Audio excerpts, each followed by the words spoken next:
بسم اللہ الرحمن الرحیم۔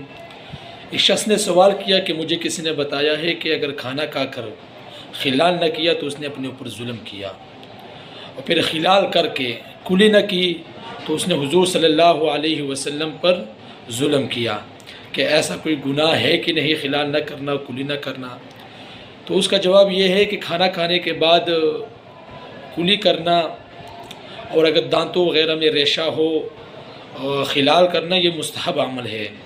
باقی یہ کہ خلال نہ کرنا کلی نہ کرنا اپنے اوپر ظلم ہے، پھر یہ کہنا کہ حضور صلی اللہ علیہ وسلم پر ظلم ہے، اور پھر یہ کہنا کہ یہ حدیث سے ثابت ہے۔ ہاں، اس شخص کو اتنا ضرور کہنا چاہیے کہ حضور صلی اللہ علیہ وسلم نے فرمایا کہ جو شخص مجھ پر جھوٹ باندھتا ہے، یعنی جو بات میں نے نہیں کہی اور مجھ پر کہتا ہے تو اس کا ٹھکانہ جہنم ہے۔ تو برائے مہربانی ایسی غلط باتوں کو حضور صلی اللہ علیہ وسلم کی طرف منسوب کرنا یہ گناہ ہے، اس سے بچنا چاہیے۔